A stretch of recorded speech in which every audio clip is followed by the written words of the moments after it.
restores oxygen to the skin cells. It also enhances dry skin, it restores moisture, and it's really good for like toning the skin and also restoring your natural complexion.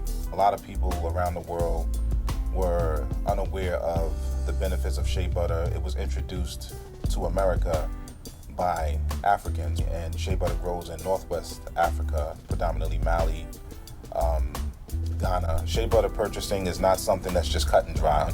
People actually are bringing the shea butter across, but unfortunately they're cutting the shea butter. Shea butter can be cut with wax, it can be cut with petroleum jelly. Companies cut the shea butter with palm oil. You don't want to buy shea butter that's too yellow in color, because that means it's predominantly palm oil, which means that the shea butter is cut, and if it's cut, it's losing some of its benefits. And you definitely don't want to buy shea butter that's hard, because the hardness is a reflection of an emulsifier or some type of wax-like product, like a soy wax or just an ordinary wax that's actually causing the shea butter to harden. And it doesn't have the right benefits. It's difficult to spread and stuff like that. So the shea butter, it should melt at the touch. It should be extremely soft and gentle on the skin on the spread instantly. And the yellow color, it should be like a light yellow hue to an eggshell color. If you see just a straight white shea butter, snow white shea butter, this is definitely not a healthy shea butter. It's not a good shea butter. And if you see a real dark orangey shea butter, this is definitely cut with palm oil. This is 100% pure raw shea butter. It's a grade A shea butter.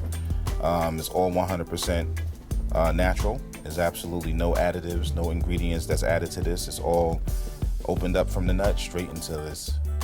Well, there's certain shea butters, it all depends on the ingredients that's added to it. Like a lot of our with shea butter concoctions, we have a lot of different whole oils that we add to it for the purpose of enhancing different type of skin ailments.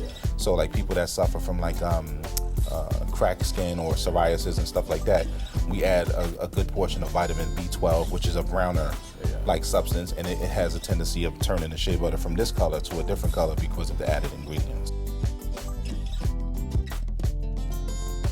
Like big corporate companies, they say, we put shea butter in the product, but us as a manufacturing company, this is what we do. We deal with the science of ingredients and things of this nature, and we know for a fact as a company that most of these big corporate businesses, they don't put maybe more than 1% to 2% of the actual ingredient in their product, which shows no benefit.